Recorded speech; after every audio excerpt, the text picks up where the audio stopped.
Hello and welcome to Comic Island. My name is Arden, and today we're going to review some comics. So we had New Comic Book Day come out just on Wednesday, and I've had a chance to read what I've pulled. Sorry, I have no idea what that sound was there. Just going to turn that off to make things a little better.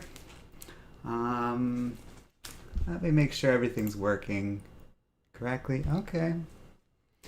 I don't know. I got a weird moment of static there, but we seem to be good to start. Okay, so yeah, we have a new pull. I thought about how to do this because I'm just gonna kind of go through the comics that I managed to pick up this week, and I'm gonna go basically from the one I liked least to the one I liked the most. I think that's a fun little way of doing it and might help give a sense of scale to how I felt about these comics. So the first one that came up actually isn't new and actually wasn't published this week, but I won this in a little auction thing and got it for basically free because they just charged some loyalty points to it. And this is issue number 1 of Justice League Europe from way back in April 1989. So this comic was printed before I was born, which is kind of cool.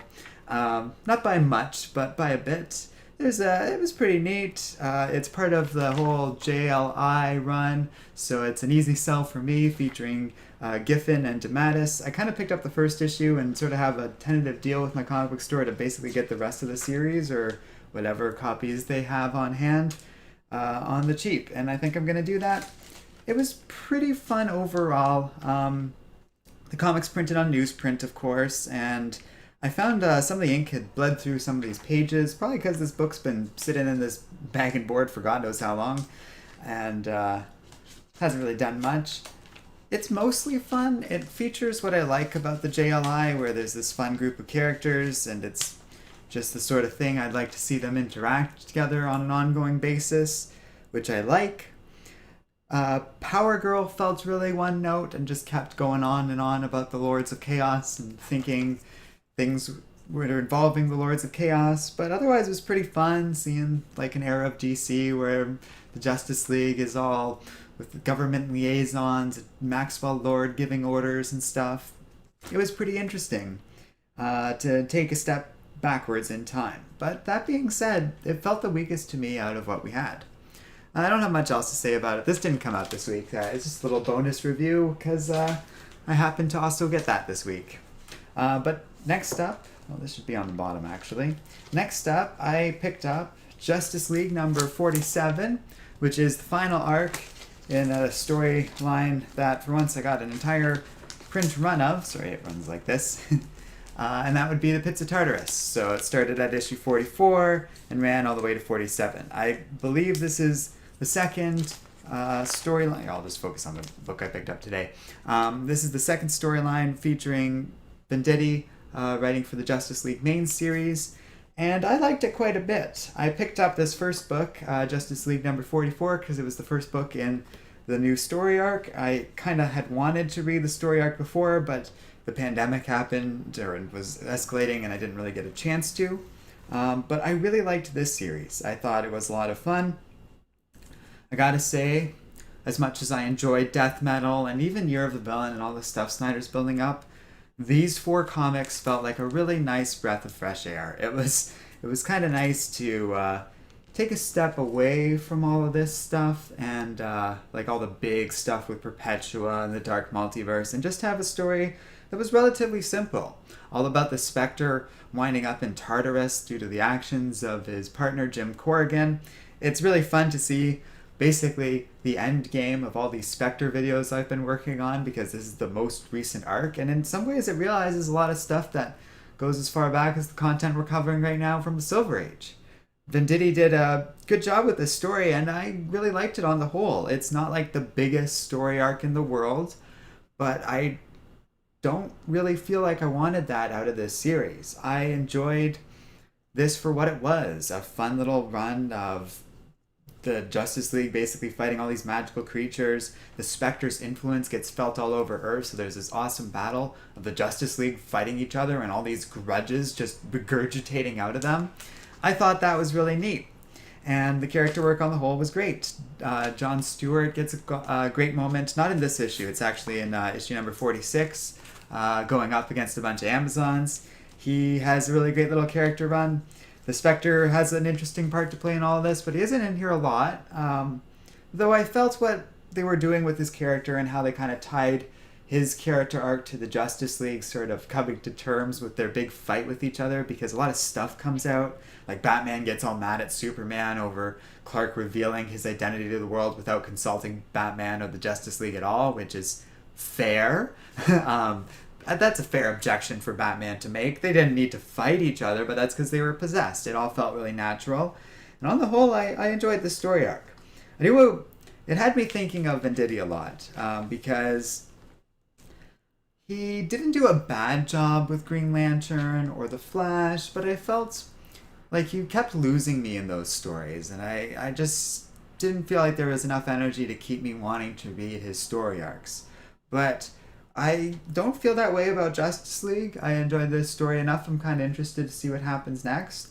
And I also feel like he really has a good handle on Superman. He's been writing a bunch of digital first comics called Superman Man of Tomorrow that I would definitely recommend, because Venditti is awesome at writing Superman. One of the best I think I've ever seen. That's quite a statement to make.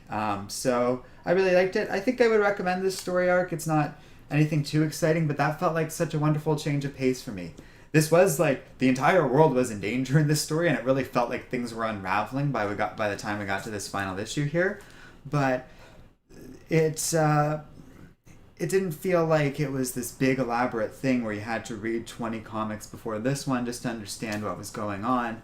And the stakes, in spite of everything, because it really wasn't involving the multiverse or anything like that, it did feel lower, and it was nice to have something kind of calm. I enjoyed reading this because of that. Like, I'm still excited for Death Metal, but this was a nice break. Hey Raphael, thanks for joining us for our reviews. So far we've covered a couple of Justice League comics. Well, I guess 5 technically, but yeah, they were all really fun. But then we move on to the next thing that I pulled. And this is my first real proper taste of Empyre Avengers, aside from little preview things and all that stuff. Now, you're not that late, Raphael. You're like 7 minutes in. I liked the newest Justice League arc by Venditti, and I talked a little bit about that, but that's about it. Oh, and I talked about Justice League Europe #1, but yeah, that's not too important. Now we're getting on to the meat and potatoes of this video. That'd be Empyre Avengers #0. And I think, I could be wrong, but I believe they have published a couple of little Avengers things, Empyre things at this point, although it's really hard to tell because of the pandemic. But this was my first chance to pick up a book of any kind from them, and I quite enjoyed it. I'm a big fan of Al Ewing. I first discovered him, we'll say, during the Secret Wars event, wherein he wrote that Captain Britain story, and Excalibur, I think it was. Whatever it was. He did a really good job with like a 2-issue story arc. Since then, he's written a lot of stuff, including Immortal Hulk, which has been really popular. Raphael saying, I've not been keeping up with Empyre. I think it's just starting. It was supposed to be like ongoing at this point, but this is like the first issue I managed to get a hold of it. And let me tell you, friends, holy crap, this was a really great issue. Okay, I'm going to circle back to Justice League at one point, because let me do it right now. You know, I forgot to talk about one thing, and it's actually a really big thing, so it is worth bringing up about Justice League number 47. I got so distracted about talking about Venditti, I didn't get a chance to talk about the art, and the art's really good. It alternates between, what's his name? Eddie Barrows and Mancio for a couple of runs, but Barrows did the book that I pulled this week, and like, look at this spread. We don't often get horizontal shots like this, and he did a really good job drawing and penciling this thing. There's so many pages and panels that just look incredible and telegraph some pretty complicated stuff. I also forgot to mention these, now that DC's kind of stepped away from Diamond, their papers changed a bit, and they got like cool ads like this going for the pandemic. But I really like this sort of cardstocky paper. It feels a little different than the glossy paper that Marvel and the other publishers are still using, but I actually like this cardstock most. I got three different types of comics this week, which is kind of interesting. The classic newsprint, the kind of pseudo-glossy cardstock that I talked about, and then the traditional glossy, well, we'll say traditional glossy of the modern age. Personally, I prefer the cardstock the most. It may not last as long or be quite as durable as the glossy stuff, but they're not like flimsy either. And I think they'll last. But I like the feel of them. Anyways, that's just something personal. But Barrows did an amazing job drawing for the Justice League, and is a big part of why I like that story arc so much. And I bring that up in part because Pepe Larraz and Marte Garcia, they show a really cool comic here. This is the blue area of the moon like you've never seen it before.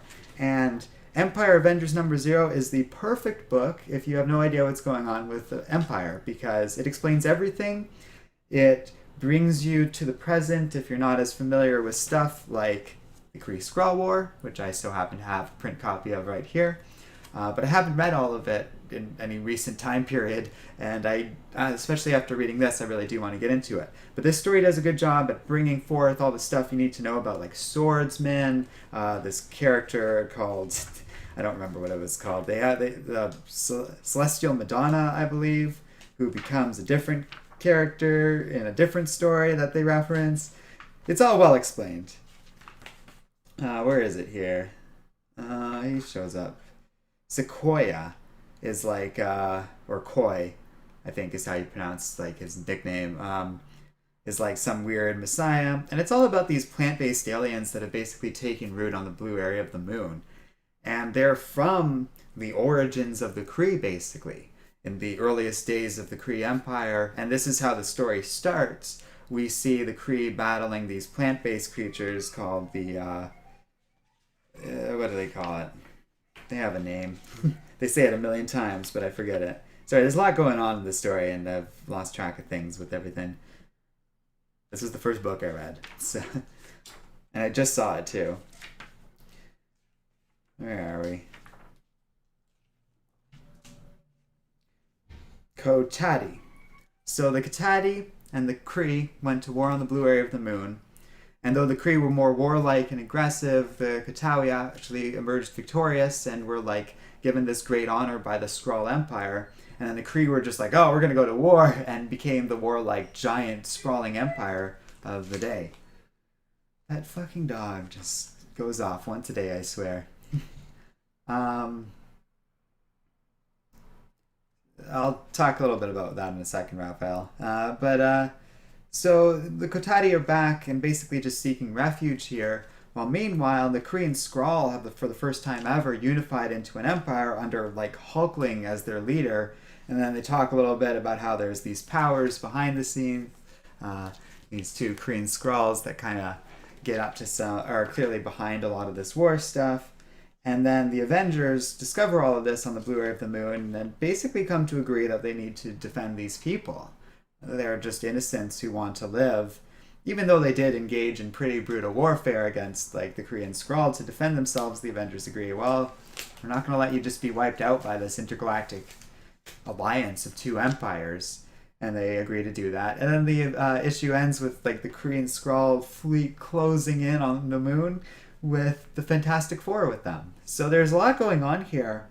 But I really like this story. It's kind of cool how they're bringing in, like, they did a great job bringing in all this old content rather seamlessly into this new story without you having to know all about it. They explained it all really well. I quite like that and appreciate how they did it. The character work with the entire Avengers team is really well done. From the core three, Captain America doesn't get to do much in this particular issue, but Thor has a lot of great moments because he knows Koi and is like treats him like a nephew pretty much, as the comic outright states, and it's really cute. Iron Man is the narrator of this story and has a really great character moment where he basically gets to give the big Avengers speech, but he also like is looking at Carol and is recognizing like a look in her eye that he recognizes from when he was put in a coma. So Al Ewing's done a good job at basically taking Jason Aaron's Avengers team and is transmitting it well. And I like how Black Panther is kind of, and Robbie Reyes, or one of the Ghost Riders is doing their own thing. It all comes together nicely into a good story.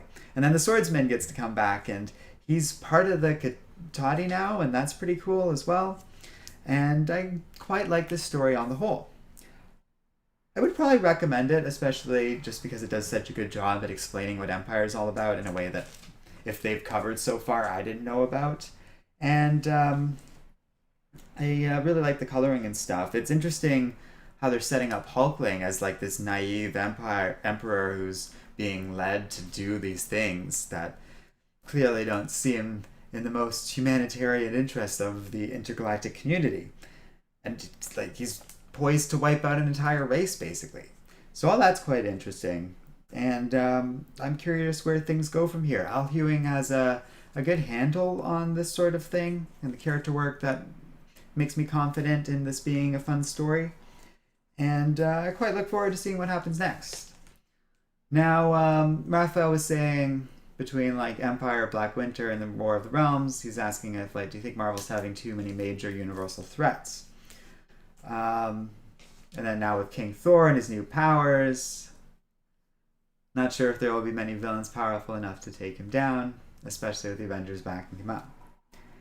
That's true. I feel like it's been a plot point in a couple of stories so far that's sort of hanging in the air right now about all this upheaval and crazy things happening and the like Avengers barely being able to catch their breath. I don't really know where they're going with that, if that's intentional or if it's just Marvel being Marvel and if they're doing a slew of events. If it's intentional, that's going to be a real issue. But the biggest selling point for me about Empire so far, and why I'm kind of excited, this actually reminds me of the Kree-Skrull War quite a bit.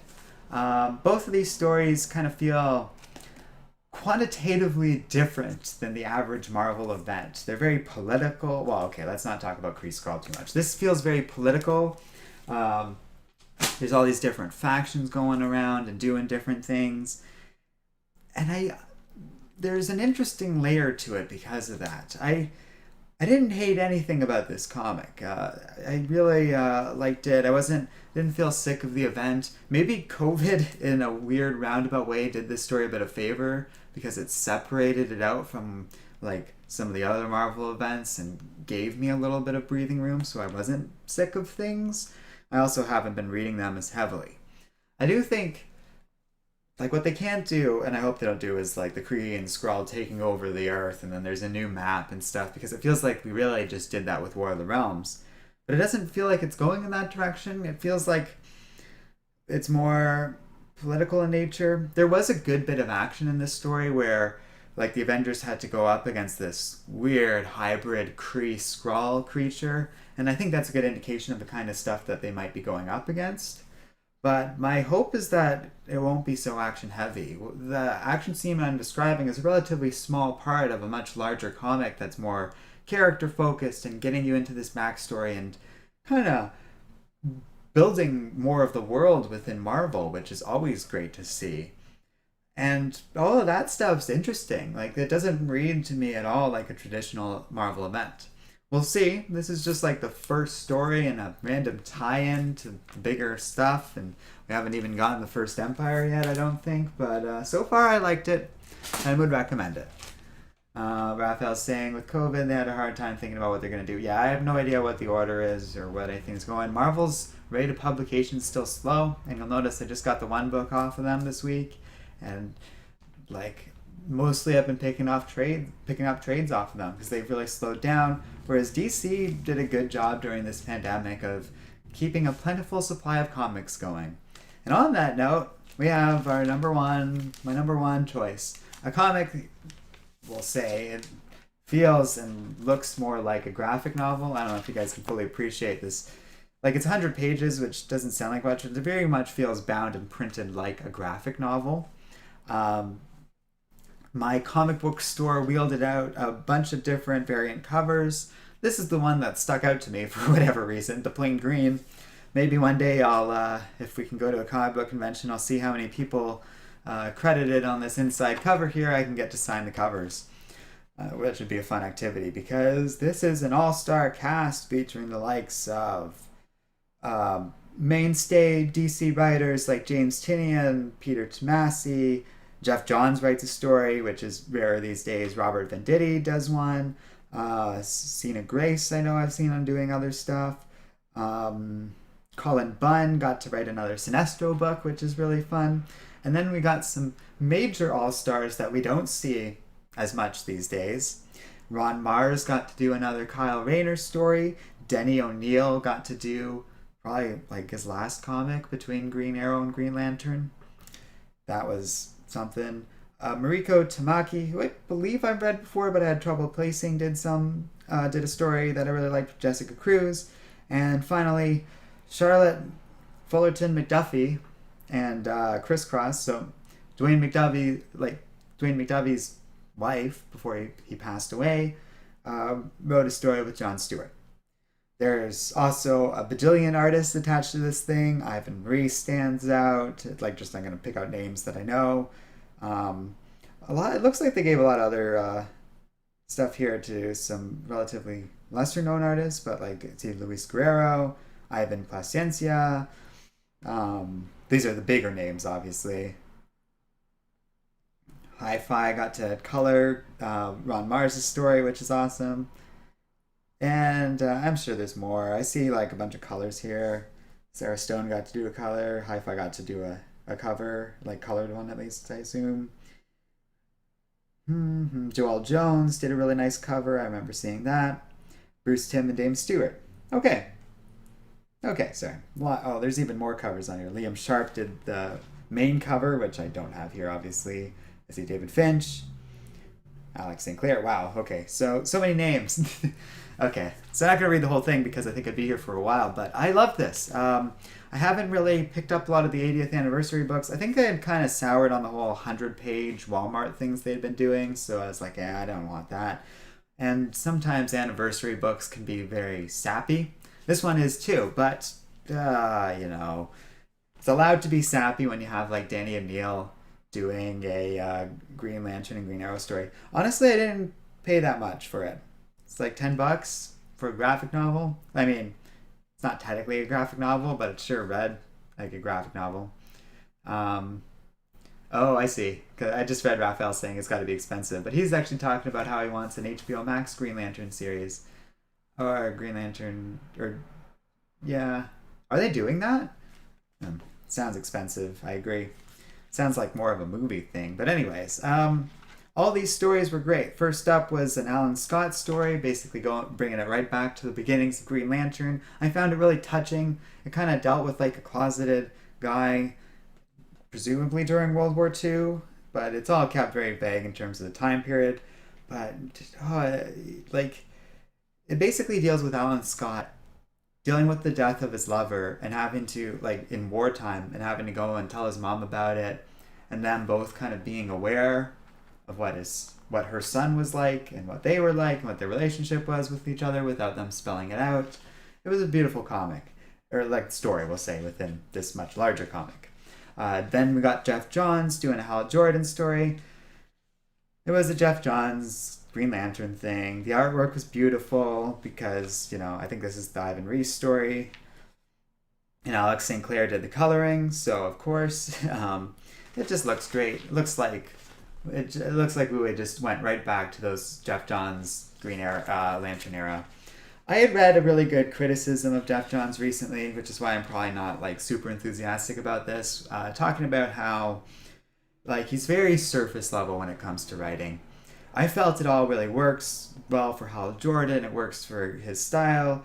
In this instance, Hal Jordan ends up winding in this little wasteland, and he has very little energy left on his ring, enough just to send out 3 messages, and then the ring's going to run out of energy, and the ring and he have no idea if they're going to even if he can even survive on the atmosphere of wherever they are. So he just sends out his last messages, basically assuming he might very well die or end up stranded for a long time. So they're pretty touching.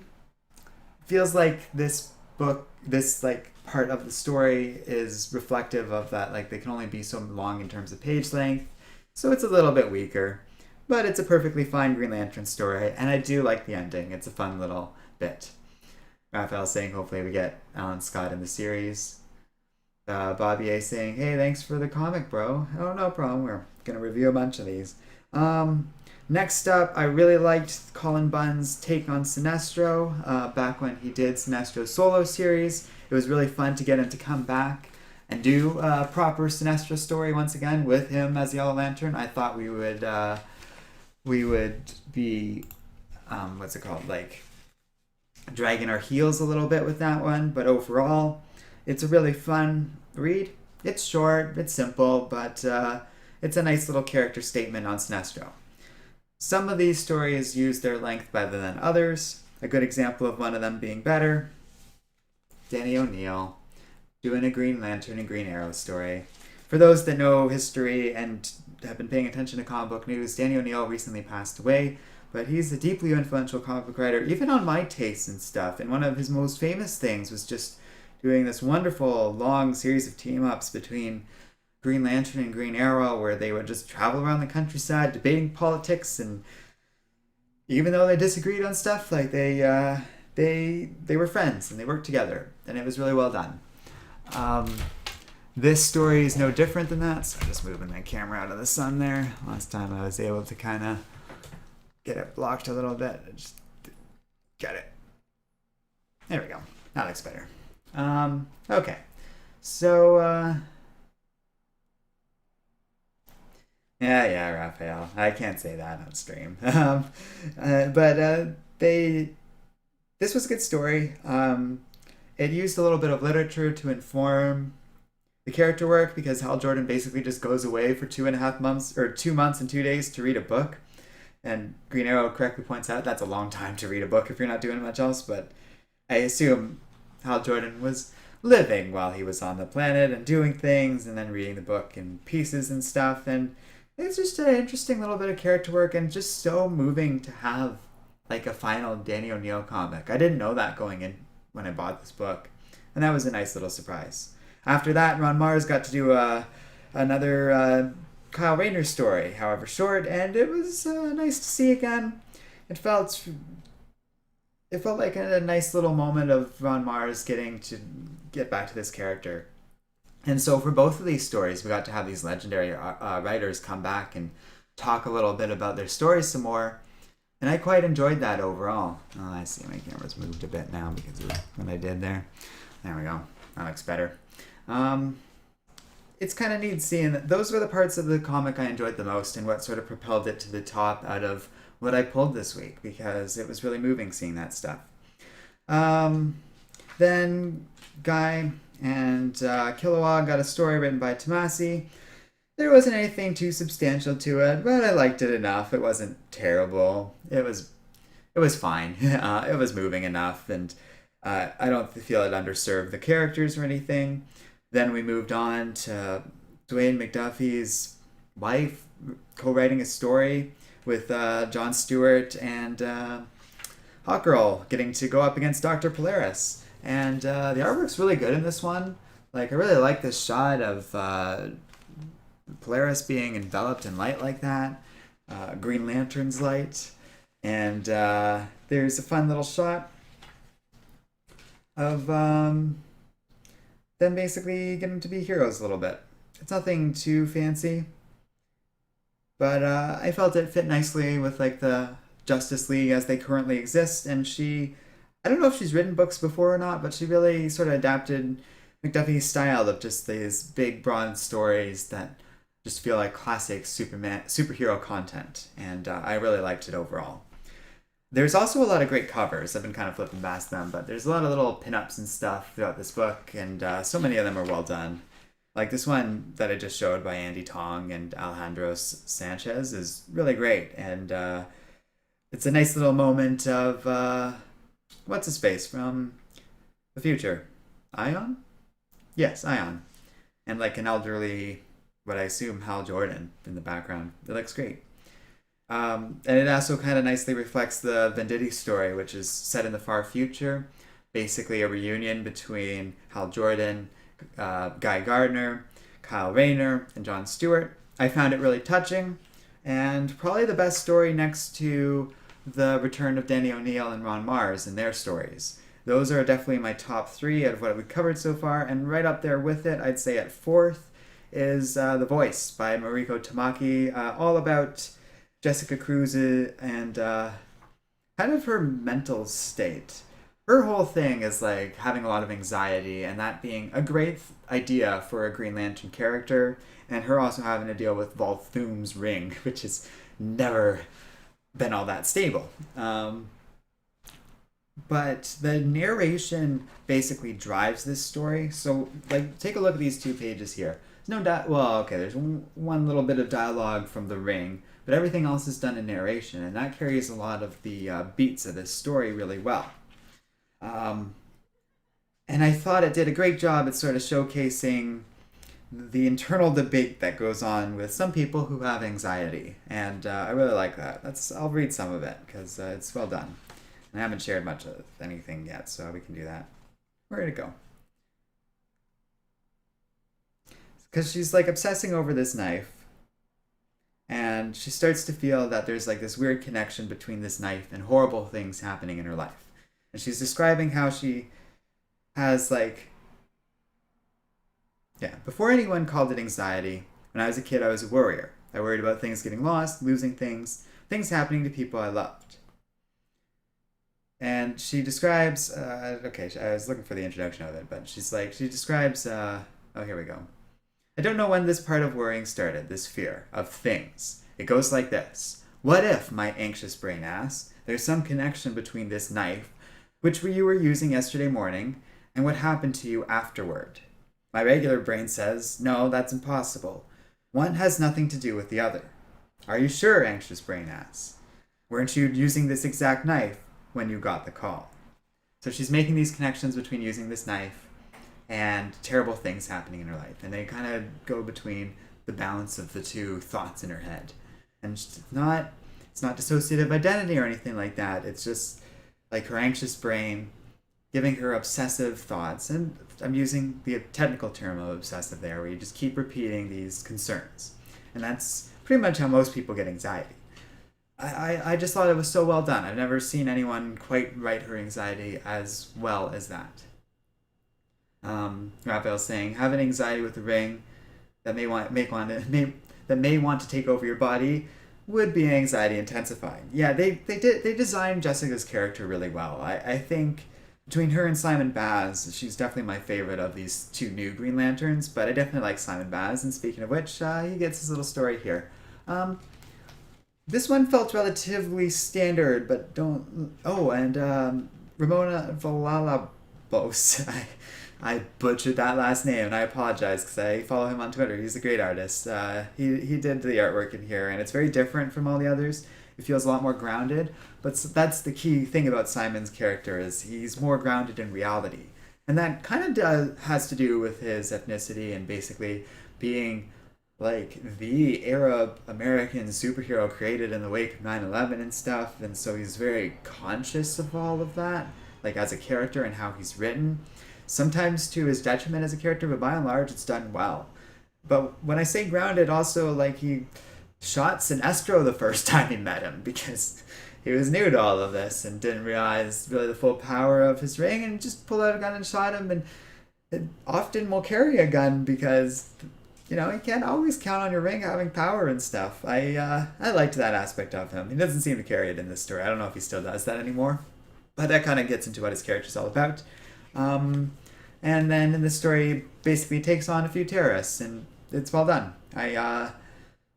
It's pretty standard in terms of like the political stuff behind it, but I thought it was elegantly put, and basically it was just the sort of same general stuff that we got out of the Denny O'Neil story. And overall, this was a moving book. Not every story was as strong as the others, but the key thing is those big 3 stories, the Ron Mars one and Danny O'Neil, and then also Dwayne McDuffie's wife writing a story, those moved me emotionally in a way that the other comics we pulled didn't, and that will always put stuff up at the top. For those of you who have seen how I rank things in the past, or just like how I tend to review things, you know that I tend to... I don't know where the bag on this went. Oh well. Oh, there it is. I tend to... give a lot of weight to something that can reach me emotionally. It's not mandatory for a comic to have like an emotional level of weight to it, but when it does, and it's done in a genuine way, and the comic doesn't have like a serious issue to it, that tends to automatically put it at the top of how I look at a comic. Like if you can leave some sort of impact on me beyond just like a general sense of entertainment, that's good.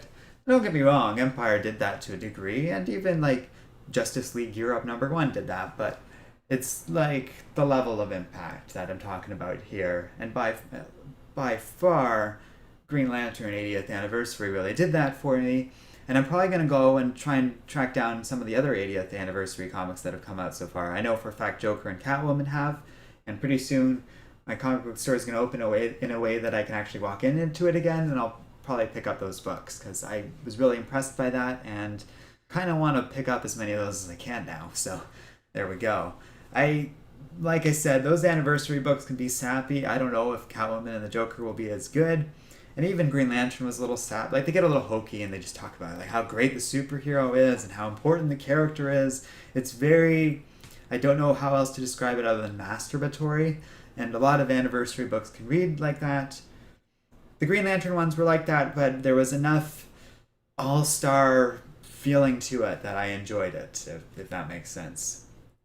Thanks for joining us, Keith D'Souza. Unfortunately, you kind of missed all the reviews, but I quite enjoyed what I pulled overall this week. There wasn't any stinkers or anything like that.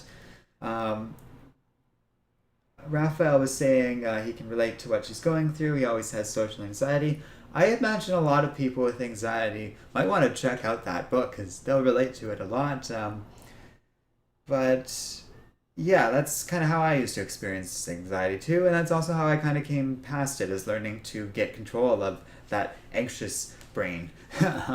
And once I got to past mindfulness, I don't really suffer from anxiety nearly as much as I used to, and have good coping strategies to deal with it, but that's a whole other thing. Keith D'Souza was saying the Joker one I heard is good. It also has the origin of Punchline, I believe. Yeah, I'm probably going to pick them up because I assume my comic book store has some copies of those lying around. They had a bunch of these Green Lantern ones, and if not, I'll get a digital copy or something. But I quite enjoyed it, and it's piqued my curiosity. Now, that's about it out of what I've gotten this week. Quite excited for the rest of Empire, though. I've ordered a bunch of those books, so you can expect me to be back for the core story and stuff like that. Inside of this, there was a little insert, and we'll take a look at that. But the dates are all wrong on it these days. So... yeah, based on this, like, I think there was a couple of little preview things, and there was, like, that incoming book that had a bunch of stuff going on. They dealt with that.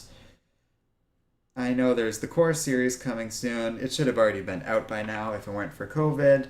Empyre X-Men seems interesting, and it has Jonathan Hickman and Tini Howard both credited on this, and Matteo Bafanghi, I assume, doing art. Empyre Savage Avengers. I don't know much about it, but Jerry Duggan's writing it. Empyre Storm Ranger. I hadn't even seen the solicitation for that, but I noticed Saladin Ahmed's writing it, so suddenly I'm a lot more interested. Empyre Ghost Rider with Ed Brisson. You know, I actually have his first Ghost Rider book over here, Brisson's. I haven't checked it out yet. Captain America and Thor are getting their own tie-in series, as is Squadron Supreme, written by Mark Waid, which is pretty interesting. Lords of the Empire, Celestial Messiah.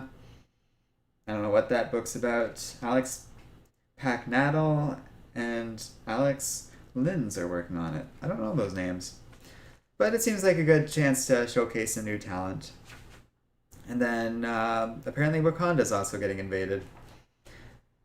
And Captain Marvel's up to some shenanigans. Oh. Huh. So it looks like Captain Marvel's going to become a new Ronan the Accuser or something like... A new Accuser, we'll say. The Supreme Accuser. I feel like they're setting that up with her character in this story. Like, they're doing some interesting stuff with Carol's character, and it seems like she's kind of going a little dark side. Honestly... I think they need to explore this stuff. Captain Marvel has kind of gone in dark directions in more recent years in terms of like some of the ways people have written her, and maybe reconciling with some of that might help improve her character a little bit. But yeah. Oh, thanks for joining us, Akbar. Fortunately, I think we're wrapping it up. Like, unless you guys have other questions and stuff, but I do seem to have missed stuff. Keith was saying he only picked up Batman 93, the A cover, and Batman 46 Lee variant. I didn't really go with either of those. I'm kind of in a weird place with Batman where I'm not fully caught up on all those issues yet, but I've read some of them, and I didn't really feel like picking up the latest issue because I'm not fully caught up yet. And I just don't care about the Joker War right now. I just don't. I know I'm not the only one. Um, yeah. And Akbar is saying that I backboard many floppies. I have mixed feelings on bagging and boarding them. Most of the ones that I pre-order come with that. I think it's folded into the price, or they'll just charge me for it and I don't object because whatever is going on with like the comic book store, if I have to pay 15 extra cents for a bag and board or whatever, so be it. I actually don't always do that though. You'll notice if out of the Justice League ones I've pulled, half of these are bagged and boarded, half are not. I tend to treat my comics rather poorly in terms of preserving them. I'll read them, I'll throw them around, I'll have fun like tossing them in reviews and stuff. Sorry, I will answer your questions, guys, in a second. But as just going with what I was saying, but so I ultimately like also just lend them out enough and don't always expect them to be returned, or ultimately will give them away to somebody. And if so, like I don't have a lot of attachment to their overall quality. I'm a big believer in books being chewed, eaten, eventually consumed or destroyed or given away, to paraphrase Francis Bacon. Although I'm misusing the quote there, but I'm a big believer in just using books and reading them, taking them for a ride. Yeah. Well, I didn't do that to that book, so. Samson had a great question. What's coming next week? Next week seems to be a bit of an off week in terms of what was solicited, so I didn't pick up a ton. I think I have a cool new poster coming, and like maybe one book. Here, I'll pull it up right now, because that's a great question. Yeah, Akbar is agreeing with me. He's the one who's asked about bags and boards. Some people collect, and that's totally fine. I'm not going to discount that or anything. But I don't really opt for that too much. And usually when I'm buying them in store, I don't bother shelving out however much for new comics that I pick up. So I'm just looking at the list and trying to see what I picked up. There is a way to look at through my orders, but that's even worse. I saw Negan Lives was being posted. I am not interested in getting another Walking Dead book. I am just not. I think I did order the Robert Kirkman's new series, though. They have like some weird prelude book to that, so I'm getting that. It seems really interesting, and it's called Firepower. So you can expect a review from that, but I think that's it. It's a whole graphic novel, though, so we can do a bit of a longer review for that. Everything else that I saw didn't really interest me, but I am getting a poster. An X Factor poster, though, so I'm pretty excited about that. If you want to know what the poster looks like, just look up the cover for the upcoming X Factor series. It's that cover. So you'll probably see that hanging up next week. Keith was saying, yeah, not much is coming out. Marvel and DC are taking a week off. I think it's the 5th week of the month, even though it is technically July 1st. Those are always off weeks, so. But I am getting that new Robert Kirkman thing, and I'll let you guys know how that goes. Akbar was saying he puts them into a pile. I mean, I have a big pile of comics here, but they are bagged and boarded, which keeps them a little safer. That's my to-read pile of stuff I haven't gotten around to reading yet. Mostly because I'm currently focused on reading a library book outside of, this main stuff. Raphael is saying the only reading I do is manga as of recent. Yeah, that's fair. Everyone reads what they can. I've been reading. Okay, I will bring it up. I've been eyeing it because it's pointless, but this is a Stephen King book I've been reading. It's a series of short stories called Everything's Eventual. I've been working my way through. I want to work my way through the Dark Tower series, and this has the first little taste of that. It's all right because they're short stories. Some are great, some are some are really interesting. Caleb was saying, did you check out the new Thor #5? I'm behind on Thor, so I didn't pick up that issue yet. I wasn't comfortable getting that without reading the first 4 issues, and I haven't. It's kind of like Joey's been reading those, and he actually told me this week that I should check that out, and but I'm gonna have to catch up probably first with digital comics, and I haven't had a chance to do that yet. I was catching up on DC Unkillables at World's End and at Hope's End or whatever those are called. I'm still waiting on the third issue of the Unkillables actually, but I've been reading at Hope's End digitally, and I've been really enjoying those too. Tom Taylor didn't really win me over with Deceased at first, but now that he's following up with it and kind of building on stuff past the traditional zombie apocalypse storyline, I'm really interested again because he's doing cool stuff all over and great character works. At Hope's End had an awesome, like just basically single issue story of Black Adam that I loved, and would recommend you guys check that out too. I've heard great things about Thor, by the way. I'll have to make a mental note to catch up on it. Maybe I can catch up on it and do a special little review thing like I did with Dead Earth, because after I read Dead Earth, I liked it so much I jumped right on stream and started talking to you guys all about it. Thanks for joining us, Akbar. It was great to see you again. And thanks for the little comment question thing or whatever. Caleb was saying the new Thor series is fire, probably the hottest Marvel title. Oh, that's a big statement in the world of X-Men and stuff like that. So I'll have to check it out. I would say the same about Dead Earth, to be honest. That it's like the best of what DC's got going on at the moment, and they have a lot of competitive stuff right now. Raphael was saying... What? You guys lost me. I think she was created because Harley is never gonna go back to him. Oh, they're talking about Punchline and her origins. Since she doesn't like the Joker anymore, except for maybe once in a while. Yeah, that's fine. We've told the story of Harley breaking up with Joker so many times now that I'm done. It's okay. Harleen told the perfect Harley Quinn origin story, and nobody's gonna top that, and nobody's gonna top dealing with like her broken relationship with the Joker in that storyline. So we really shouldn't do that. We should absolutely leave like Harleen's origins and stuff as they've been documented at this point. Unless someone really thinks they can top Harleen, but I don't think that's going to happen anytime soon. So in the meantime, let's push that character forward and get her doing new things. So if they want to use Punchline in that role now, that seems fine to me. It's always weird that Joker has a girlfriend to me. He seems like a more asexual creature in my eyes. Not to say that he has to be asexual or whatever. I actually kind of liked the weird sexual Harley Quinn Joker thing going on back when that was a thing, even as early as the Batman cartoon, and she was oddly sexual for a children's cartoon.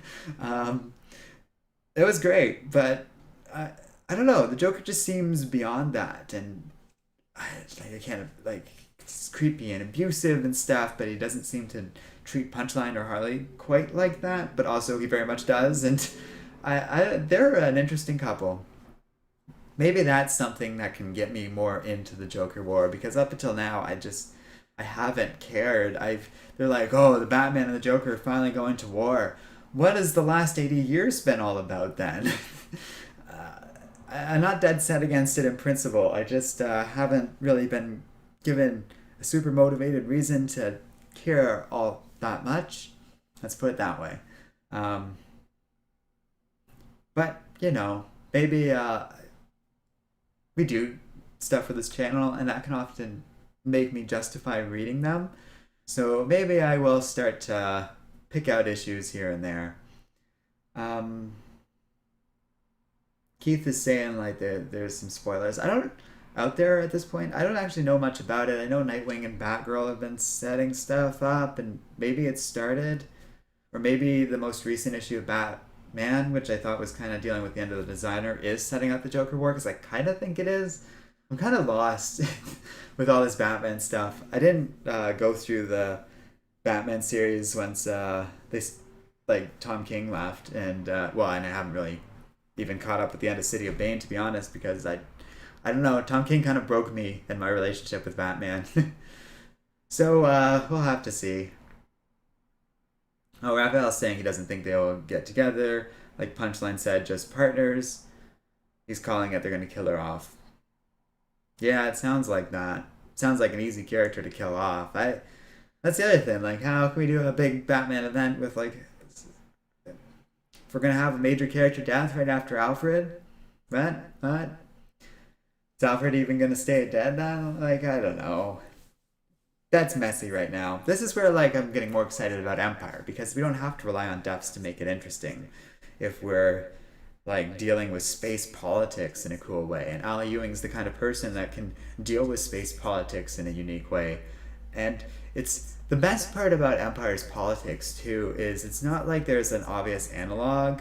Like, I guess the Avengers are protecting refugees, but that feels like a given. Like, that's absolutely what they should be doing in this situation. And the issue comes from more of this crazy alliance going on between the Kree and the Skrull, and it's all creative and interesting, and you can make connections to like politics of the real world, but it's not just like this obvious heavy-handed thing where like Al Ewing's like, oh, we're gonna do my take on Brexit now. It's a political story where he's writing his own politics, and that's great. I love it. At least so far. Like, we're early on and I just read like a little tie-in book, but I really like Al Ewing, and I think if that's the direction he's going in, that's much more interesting than the Joker just scorched earth Batman's life again. Like, Bane already just dismantled everything. I don't know how I'm supposed to care about any of this. But I haven't read any of the Joker War yet. So those are just my outside thoughts. I promise at some point I'll take a look, because I can't talk out of my ass, out of nothing for that eventually. That won't make sense.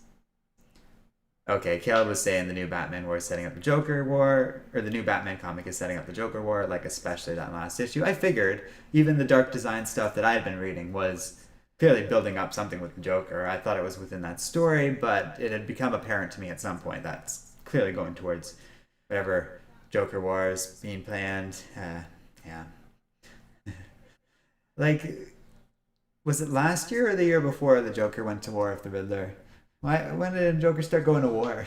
It doesn't seem like the mind for war. It seems more like the mind for chaos, right?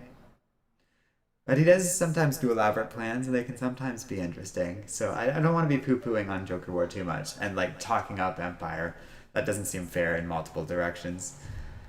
Caleb saying, for Empire #0, I'm excited since I've been a fan of the original Kree-Skrull War, and it's died down over the years. The Alliance has a lot of depth with the mastermind in the story. Exactly. That's very much what I said in that review. I really like how they managed to make the Kree-Skrull War feel relevant in little ways, but it's not like hanging over this story and dictating everything, or that we're doing the same thing all over again. One of my favorite parts of the Empire Avengers #0 issue is the Tony Stark has to remind himself, like, oh, not everyone was here for this war. Like, not everyone remembers all this context and stuff out of his Avengers group. I thought that was kind of cool. Like, Al Ewing clearly read that story and is using it effectively along with a number of other like Avengers plot threads in key ways that has me pretty excited. Keith is saying, I felt the dark design story arc was great and kind of like a thud ending instead of an explosion, I haven't read the ending yet, but I have enjoyed it. It's interesting, and it certainly feels like a step in the right direction away from Tom King's stuff, so don't get me wrong, I'm not against any of this. I just haven't been as into it as some of these other books we talked about today, for example. It happens. I would say that those books are definitely quality enough that it really just comes down to subjective reasons more than anything objectively wrong with the new Batman or like Tinian's take on it or anything like that. Raphael was saying they can save the multiverse but can't solve the problems on Earth. Well, every story has scale and stuff. Yeah, that's just part of good old storytelling. And that gets into like the Justice League stuff I was talking about earlier. Like, they were fighting a threat that was scaled down, but not every story has to be the biggest thing in the world, A lot of Avengers Empire #0 is them sitting around a campfire talking about this stuff. And it's the strongest part of the comic. I've been enjoying more and more how stories are kind of taking a step away from everything needing an action scene and stuff. That Green Lantern 80th issue book was full of stories that are just characters talking or reflecting on stuff, and they're all the better for it. some of the best comics include like some of the best, especially team stories with superhero comics. Like some of the best single issues are just when the characters have to debrief from a story and they're not fighting anyone, but just sort of reflecting on things and doing character work. That Justice League Europe issue, #1 issue that I read, isn't a lot of action and pretty much just like this new roster of the Justice League goes up against an angry mob, and that's about it. Most of the story is focused on that character work, and I think that's fine. I don't really care too much about like, oh, they can't solve poverty overnight and stuff. I think there's a certain level of realism to that they can't. That most, if not all, the superheroes wouldn't be comfortable just coming in and forcing politicians to do the right thing. Like, it's not so simple, and it's an interesting issue. That feels like a whole video I can make or something. I don't want to continue on that. Caleb was saying, what I find odd is that we don't see Scarlet Witch, Quicksilver, or Vision in Empire, since they could add more insight to this issue. Since, like Iron Man, they were in the Kree Skrull War. I noticed that too. Especially Quicksilver. I was like, oh, he seems conspicuously absent. I don't think I saw him on any of those preview issues or images I was looking on in the little insert thing here. I see Black Panther. I see Nova, I assume. We know the Fantastic Four is in this. Looks like Excalibur of some form. Oh no, the Union. Huh. Like a new team. Venom's in this. Ghost Rider, obviously. Yeah, I thought that was weird too. They could turn up. They might not just be showing up in the artwork yet because they got some big role to fill. I don't know what Scarlet Witch and Quicksilver and Vision are all up to these days, or where explicitly they are at the moment. I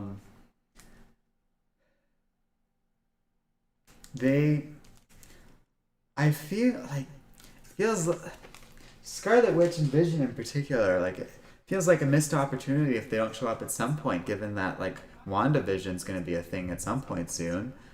So I would imagine they should at some point show up. It's interesting they're not like in a lot of preview images. Maybe they got something to do and they want to keep it a secret from us. And if so, then I'm looking forward to it. That's a good point. Like I thought about Quicksilver because it's interesting we haven't seen much about Quicksilver and he's such a big part of the original story, and more so for Vision. I don't know why I was thinking that for Quicksilver and not Vision. And then Scarlet Witch just feels like a natural addition because yes, she was there, but also she's a character Marvel would want to promote right now and feature a little bit. And that makes sense to me.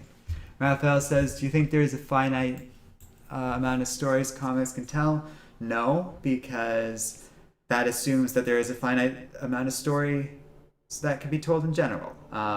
You can have a lot of repetition to a degree and similar beats, but there's infinite variation and combination, and as culture zeitgeist change, then different norms of stories can be told. DC told the same type, like, and Marvel really, told the same type of superhero stories over and over again for decades before they really started to innovate and push comics in a new direction. People have funny ideas in their head about stories having to be all action heavy or all of this or that, but really a superhero story can be anything, any genre. I've seen every single type of genre there is in superhero stories, and they've all been effective. It's a weird assumption people make, but mostly it comes from issues within the comic book industry and how we tend to give writers the same character over and over again indefinitely. You can have someone like Ron Mars come back to the character, but if he had been telling Green Lantern stories from the 90s all the way until now, they would have been so stale and boring. You need creators to challenge themselves and be fresh on things, or else it will stagnate. No, I am dead set against the idea of there being any degree of finite to superhero storytelling. The only limit is if we box them in somehow. So there is a limit to the number of like MCU movies you can make as they currently exist, for like if they were all the same generic action adventure-y kind of movie. Already they have pushed out from that a little bit. You have some that are more like increasingly going to be horror themed, some that are more fantasy themed, like with the Thor movies, as they kind of carve out their own identity for themselves. Then there's like no end to the combination of stories you can tell. You also need to like, involve. They can't just hammer home like Batman and the Joker over and over again. Like you need to involve different characters and stories and stuff like that. Again, this is where Empire is showing some wisdom in that they're bringing back swordsmen and they're relying on characters they don't always rely on. They're pushing things in little ways. She-Hulk is playing like a very different character nowadays, and it all works for me. Caleb saying, we already have stories like Injustice, what happens when superheroes take control and tackle Earth's problems, but they assume a totalitarian rule, same with Phoenix 5 from Avengers vs. X-Men. Yeah, there's the story where Thor gets like elected president. It also goes horribly wrong, but it's an ultimate Fantastic Four story, and President Thor was quite interesting. um, yeah, it would be interesting to see one where like I don't know, they're more diplomatically involved with things, and it actually works out, or like what if a character like that gets elected president or holds power and isn't like just does a good job and like holds that position for a while like Lex Luthor did in the DC comics, but isn't like doing a sinister plan. It's just he's the president and that or she they do their leadership accordingly. I don't know. It's a kind of interesting idea. Raphael says most villains have a plan on what they want to do, but in most stories they lose and we never get to see the villain's plan. Maybe move always from the concepts of good and evil and beyond that. I feel like that is what's going on though, right? Like we, for one thing, have often like I can think of like a dozen examples of us seeing what a villain's realized plan looks like, from stuff in War of the Realms where we actually get to see the Earth being conquered to like that's been done half a dozen times with Doom, where he actually controls the Earth and does a pretty good job of it because he's not incompetent. um, just a little totalitarian in his style of rule. It's interesting. There's lots of ways we can explore that. Age of Ultron did it in a way I don't love, but like Absolute Carnage kind of did it in a better way, where we get to see like, oh, like the villains can get some victories, and it can work. But a lot of those stories, like that's what Secret Empire was. We've gotten the blended lines and all that stuff. I feel like you're on the right track, but you're just describing a trend that's been going on since 1971 in the world of comics and storytelling and that sort of thing. So, you know, the comics do need to push things like that and explore things, but I feel like they are. People treat it like there's this dire situation, but I think they're doing a good job at exploring things. Black Label and Wonder Comics, two of DC's publishing lines that are sort of pushing the comics in opposite directions, where one's like sort of geared towards a more all ages audience and one's geared towards an adult audience, are great and have been like some of the best stories I've seen in a long time. Yeah, I'm saying we could even see Star Wars after Order 66 and the Rule of the Sith. Yeah, how about we just get away from that time period entirely and start telling stories like from the before time or from way after? I don't know why we don't start going into the future. I want to start getting into Star Wars stories where like Rey and Luke are just statues and we move on. Get new stuff going. Like Star Wars needs to move on as far as I'm concerned. Raphael is saying most bad guys think they are doing good, but since in all reality, including our own, good guys always wins. But why? Yeah, that's also been done for a while. We don't need to brainstorm. I assure you, writers spend a lot of time thinking about this stuff because, like, you're describing Earth 3 from pre-Crisis of Infinite Earths, where they like that's the whole point of Ultraman and everything. It's like, well, if the superheroes always win, what if there's a world where they're villains? But they don't always win. We just finished talking about Kyle, whose girlfriend was stuffed into a refrigerator famously, and like if the villains always won every story, then the world would be destroyed and there'd be nothing but oblivion.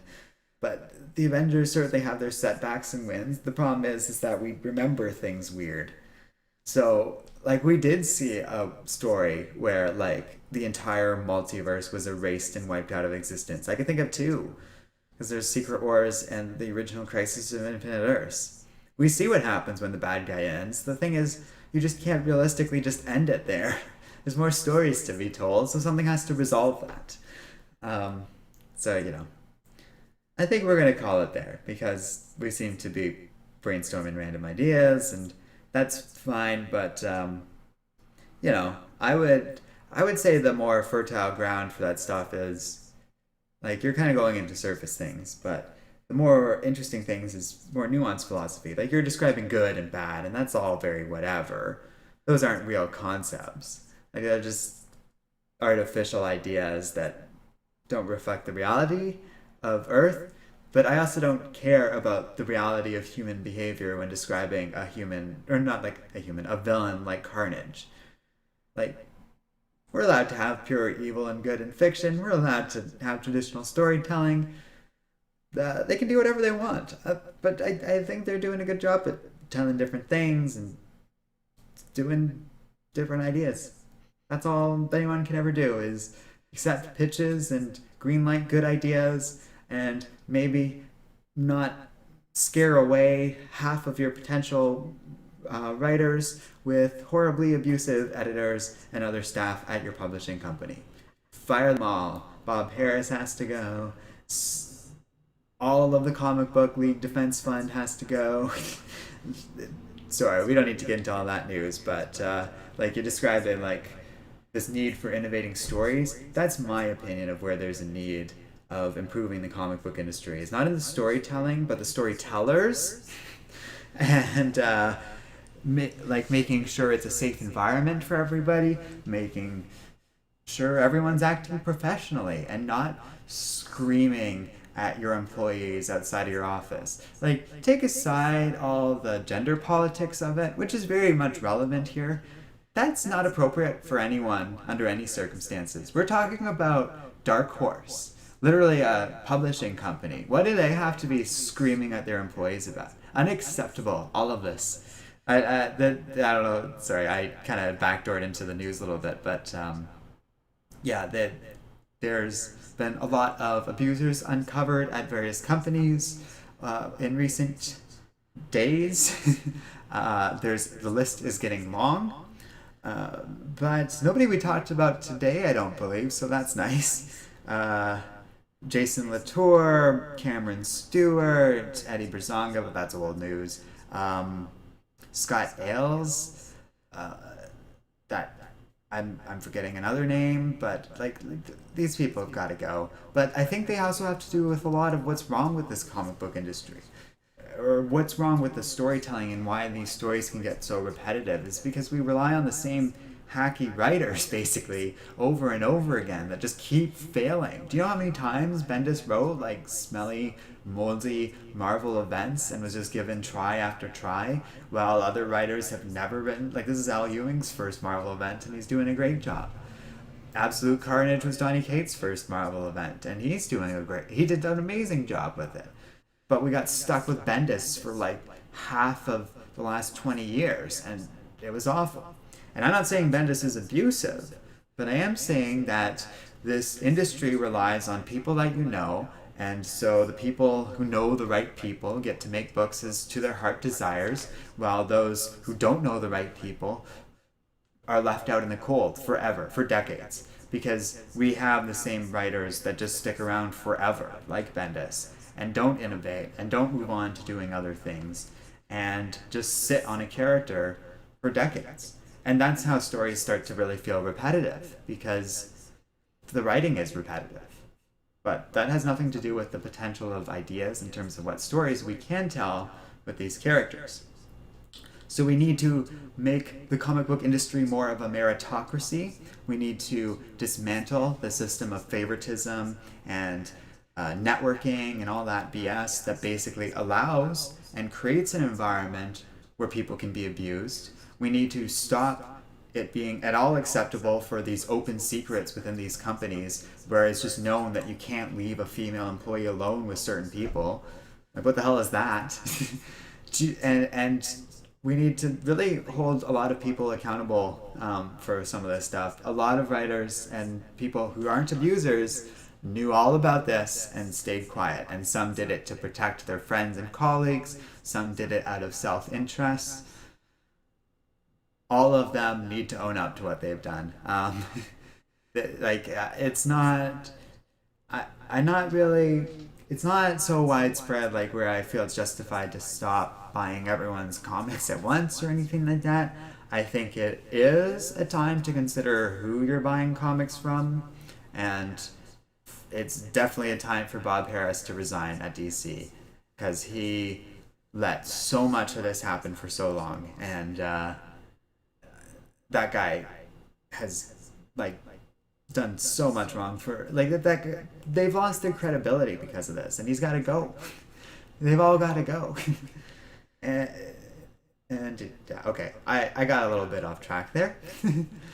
Caleb was saying, I've always said that comic industry is always a hiring problem. I think it's so closely tied into the abuse problems that we're experiencing now. I made a tweet about it a while ago, but I do think it's worth repeating that the favoritism and the way that the comic book industry works with that stuff is the biggest contributor to this thing and how this was allowed to happen and continue for so long, even though half of this stuff we've known for well over 5 years. When did I first talk about Eddie Berzonga? It was a long time ago. It was back when he still worked at DC. It's amazing how much this stuff has continued on for. Raphael's saying this is all business 101. Yeah, this stuff should be pretty obvious.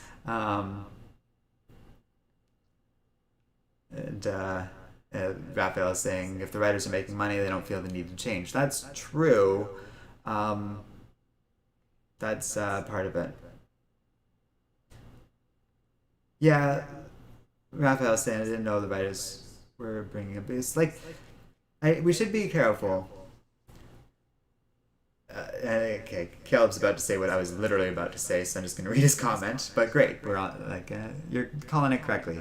We need writers like Jeff Johns, Jonathan Hickman, Donny Cates, and Scott Snyder, as they know established lore on what they write, but they build something new and innovative. Oh, okay. I was just going to say a lot of those people tend to call out that behavior and don't tolerate it as much and don't seem to have worked with those people as often.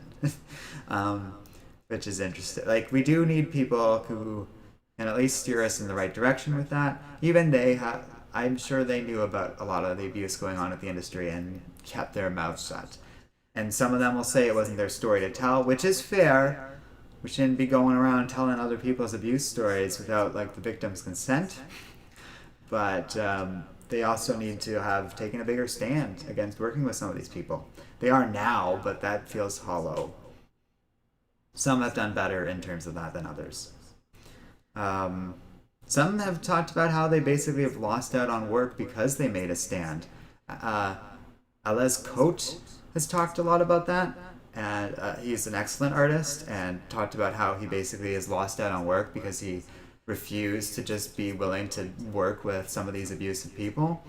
And I have gained a lot of respect for people like that in recent days. A lot of artists have taken a positive stand in that regard recently, in especially the last couple of weeks. Raphael was saying I would quit so fast, I would never allow anyone to do that to me. I don't care what job I had. Yes, you should all do that. You should all value yourself enough to do that. If it were me, I would quit and rain down hellfire. If you can't tell, I'm not really afraid of speaking out about things. I would be so, I would just tell everyone as often and as frequently as possible. I would make myself known at conventions. No justice, no peace. Not to co-opt that line from Black Lives Matter, but I wouldn't tolerate that. You can't, mostly because, I wouldn't want other people treated that way. And if you're gonna, if you let that happen to yourself, it's gonna happen to others. And I would rather take the hit for myself like other people have, just to fight for it. I haven't experienced any of that abuse. We don't work that closely with others in the comic book industry for it to be that likely. But we do work with other YouTubers and stuff, and I really like. I got nothing. I haven't seen any of that myself. I wasn't even privy to most of these rumors, besides the ones that I had already shared, like Berzonga, but that's like going way back. I didn't know about ALs. I didn't know about Dark Horse or the Comic Book Defense Fund or all these things, in part because we're not that closely affiliated with the comic book industry, in part because maybe they know we would have said things, because I have definitely called out DC for some of these stuff before, and I know I'm not the biggest. I'm not DC. Like certain people at Marvel and DC don't love me. They've never done anything untoward. They've never like blacklisted us or anything like that. But I'm sure we're not at the top of their favorite lists of stuff. Some are very respectful and love us, even though we've said critical things about them before. Scott Snyder is the best example of that, because he pops in every once in a while to say something nice, and it's he clearly cares. But yeah, Simba is back on about Persona 5. Yeah, I think I should play Persona 5 at some point before I get into any of that stuff. Keith is saying, when any of y'all like to talk on Google Meets or FaceTime after this, yeah, you guys are free to. Sounds like a fun idea. Maybe we can look into starting up a Discord for Comic Island in general.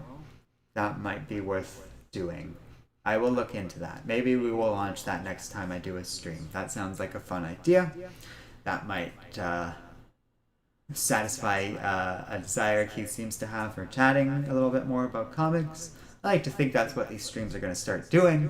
I finished my review 45 minutes ago and we ended up talking about all this other stuff, but that's kind of the goal. Is just to sort of use these streams to allow for a bit of a discussion for stuff that I really don't have time to be making individual videos on anyways, and to sort of, especially because it lets us kind of keep in touch with you guys about the day-to-day news of comics, which we often don't get to talk about right away, and it can affect our schedule if we try and rush stuff out like that. I think this is a good direction for streams going forward, but I also really do like doing the gaming stuff with characters and stuff like that, so you can expect that too. We're going to kind of balance the two out now. Raphael is saying cancel culture is at its prime, one thing and you are done. Yeah, I don't think that's true. Donny Cates had rumors about him floating around with everyone else this week, but they were never substantiated and seemed to grow out of the cancerous cell of Bleeding Cool. So I don't believe they are true. You can make a crummy tweet about someone. I made a video where, like, basically it wasn't intended that way, but it was racist. And I apologize. I edited the video so it didn't appear that way. It took me 5 seconds to do so, so clearly it wasn't an intentional part of the video, and we moved on. No, people who say that about cancel culture are people who do things beyond forgiveness. And to be honest, a lot of people... Dan Harmon got called out for being abusive, and you know what he did is he owned up to it. He was very transparent about what he did wrong. He was very apologetic and appears to be working on himself and doing better. And the person who he abused forgave him, and it appears to me that the rest of the world has forgiven him. So I'm sorry, Raphael, but you are wrong about that. Raphael's saying it only works when the masses get a hold of what's happening. It needs momentum. Yeah. No, I think this is reflective of the culture at large. I certainly wouldn't recommend going around abusing people in your workplace. That seems like a very easy way to get fired more and more these days as companies become increasingly worried about these things. You also need to consider people like me that will look out for others and stand up for that. That's happened before, and I've gotten people fired because I used to work in management, and we didn't tolerate that sort of thing. And yeah, I could talk a lot about that. Raphael's saying most people don't care what happens with comics. We do need that, okay. We do need that sort of public pressure to have an effect on Bob Harris, but I can tell you as a big part of the momentum force that got Eddie Brazonga fired, we are the number one. It happened within weeks of us putting out a video that got a lot of views, and it was calling for that. Um, I think we had a rather large chunk to do with that. But Raphael, what you're saying is true. Comic book industry is very small, and our fan base is even smaller, and we really only represent like a teeny tiny portion of media and the story and all of that stuff. But the industry depends on that media and the sales of that smaller group. If we all turn on writers and artists and stuff like that who have been outed as, not necessarily making one mistake, but having this career of abuse with no intention to change and only apologizing like after they've been caught, only showing like apologies in half-hearted ways where they try and blame the victim or try and share the blame with others. As long as we are calling out the correct people, and like we have power with our wallet, but we can also put them under tremendous public strain. You would be amazed at the number of times that Marvel and DC will react quite a bit simply because we reached out for comment about one issue or another. The best example of that is Adrian Syed, I want to say. I haven't had to use that name in a long time because he no longer works in the comic book industry after he put in some pretty anti-Semitic and other racist imagery in X-Men Gold #1. That story came out. We and several other people, I should say, reached out to Marvel about it.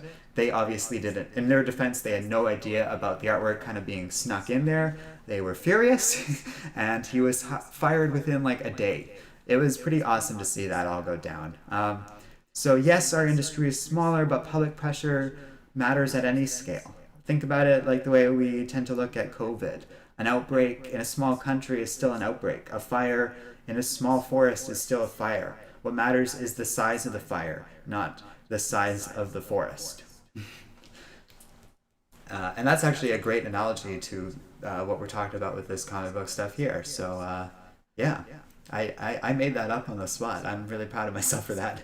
I kind of am basing it on talks about COVID or whatever, but that line is all me. So on that note of me patting myself on the back a little bit there, we'll leave it there.